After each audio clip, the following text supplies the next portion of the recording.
محترم ناظرین کرام، السلام علیکم ورحمۃ اللہ۔ اللہ تبارک و تعالیٰ کے فضل و احسان سے ہم قرآن کریم کا مطالعہ کر رہے ہیں، اور انشاءاللہ تعالیٰ آج ہم سورہ بقرہ کی آیت نمبر 276 276 سے اپنے مطالعے کا آغاز کرتے ہیں۔ آئیے شروع کرتے ہیں۔ اعوذ باللہ من الشیطان الرجیم، بسم اللہ الرحمن الرحیم۔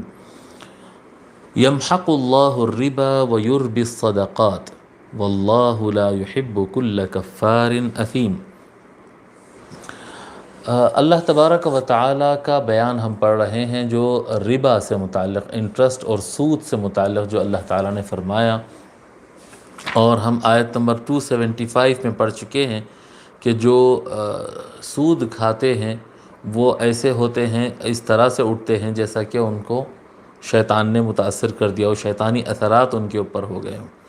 بہرحال بہت سخت الفاظ تھے اس آیت کریمہ میں، اور اس کو ہم گزشتہ درس میں پڑھ چکے ہیں، گزشتہ ایپیسوڈ میں ہم بیان کر چکے ہیں۔ آگے اللہ تعالیٰ فرماتا ہے، آج جو ہم پڑھ رہے ہیں، یمحق اللہ الربا، سود کو اللہ تعالیٰ کم کر دیتا ہے، بے برکت کر دیتا ہے۔ محق کہتے ہیں کسی کو کم کر دینا، ختم کر دینا، بے برکت کر دینا، اس کو مٹا دینا۔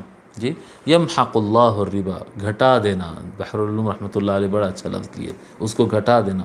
یمحق اللہ الربا، جو سود ہوتا ہے اس کو اللہ تعالیٰ گھٹا دیتا ہے، اس کو کم کر دیتا ہے۔ ویربی الصدقات، اور اللہ تبارک و تعالیٰ صدقات کو، جی، جو خیر کا کام خیر کی راہ میں خرچ کیا جاتا ہے، اس کو اللہ تبارک و تعالیٰ برکت دیتا ہے اور بلندی عطا فرماتا ہے۔ دیکھو، حلال کی جو کمائی ہوتی ہے، حلال کی جو کمائی ہوتی ہے، اور حلال کمائی میں سے انسان جو صدقہ کرتا ہے اور اچھے کام کرتا ہے، اس سے مال میں برکت ہوتی ہے۔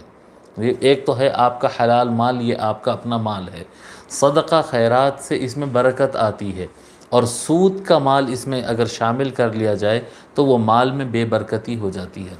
ضروری نہیں ہے کہ نمبرز کا زیادہ ہونا برکت کی علامت ہو، اور نمبرز کا کم ہونا کیا کہتے ہیں، بے برکتی کی علامت ہو۔ نہیں، کئی مرتبہ ایسا ہوتا ہے کہ کم مال، گنتی میں مال کم رہتا ہے، کاؤنٹنگ میں کم رہتا ہے، لیکن انسان کے خوشحال زندگی کے لیے کافی ہو جاتا ہے۔ اس کی سواری، اس کا گھر، اس کے بیوی بچے، اس کی ضرورتیں، اس کا علاج، ساری چیزیں اس کے اندر اطمینان سے ہو جاتی ہے۔ اور کئی مرتبہ ایسا ہوتا ہے کہ نمبرز تو بڑے ہوتے ہیں، لاکھوں میں ہوتے ہیں، کروڑوں میں ہوتے ہیں، اربوں میں ہوتے ہیں، لیکن کچھ بھی کافی نہیں ہوتا، اور کہیں پر بھی خوشی نہیں رہتی ہے۔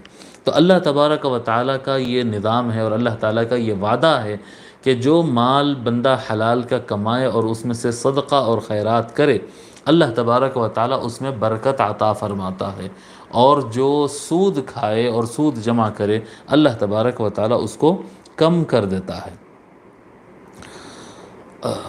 یمحق اللہ الربا ویربی الصدقات، اربا یربی ہم جیسے کہ بتا چکے ہیں کہ اس میں اضافہ کرنا، یربی الصدقات، واللہ لا يحب كل کفار اثیم، اور اللہ تبارک و تعالی ہر ناشکرے گناہگار سے محبت نہیں کرتا۔